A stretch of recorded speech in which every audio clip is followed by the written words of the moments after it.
The rain was falling softly over the streets of New York City. The sky looked silver.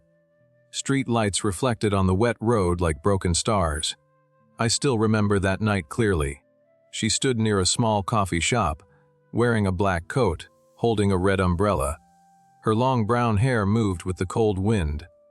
And when she looked at me, I forgot how to breathe. Her name was Emily Carter, and that was the beginning of the most beautiful and painful love story of my life. My name is Ethan Walker. Back then, I was just a quiet guy working at a bookstore. I lived alone in a tiny apartment. Life was boring, slow, and empty.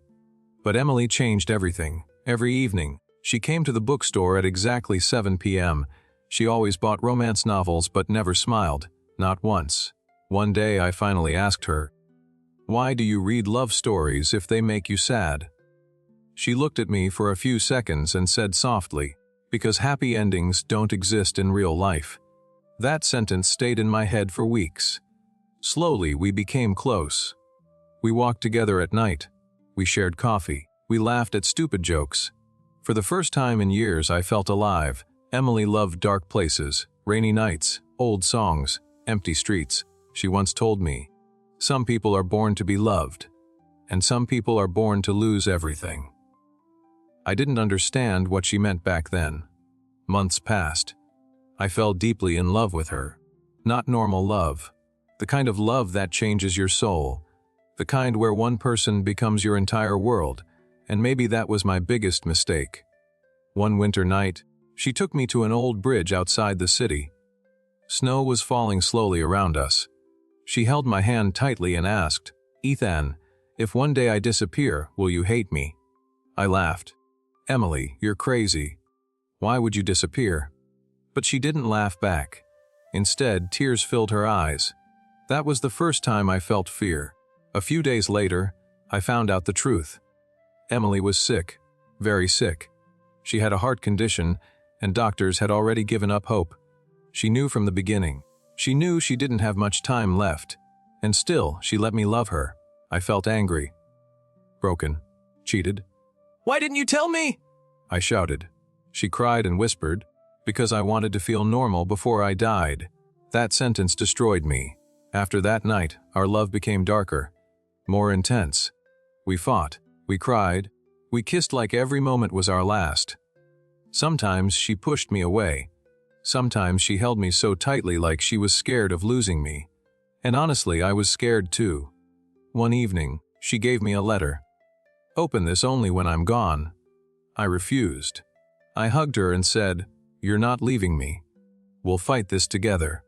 She smiled sadly, but her eyes already looked like goodbye. Then came the worst night of my life. I rushed to the hospital after getting a call. My hands were shaking. My heart was racing. But when I entered her room, it was empty. The nurse handed me the letter. Emily was gone, not dead, gone. She left the hospital by herself. No one knew where she went. No goodbye. No final hug. Nothing. For 2 years I searched everywhere, every city, every cafe, every place she loved. But Emily disappeared like smoke. Sometimes I hated her. Sometimes I missed her so much I couldn't breathe. And every night I read her letter again and again. The letter said, "Ethan, I loved you more than my own life. That's why I left. I didn't want you to watch me die slowly. I wanted you to remember me smiling in the rain, not lying in a hospital bed. You once asked me why I loved sad stories, because sad stories are real. And our love was real. Please don't look for me anymore. Emily." Years later, I finally stopped searching, but I never stopped loving her. Then one rainy evening, while walking near the same old coffee shop where we first met, I saw a little girl sitting alone under a red umbrella. She looked around 6 years old. As I walked past her, she suddenly said, "Excuse me, are you Ethan?" My heart stopped. I turned around slowly. The little girl handed me a photo. It was a picture of me and Emily. On the back was written, "She talked about you every single day. My mom wanted you to know. She never stopped loving you." My hands started shaking. I looked at the girl and whispered, "Where is your mom?" The little girl lowered her eyes. and softly said, "She died last winter." At that moment, the rain became heavier, and for the first time in my life, I realized something terrifying. Emily didn't leave because she stopped loving me. She left because she loved me too much.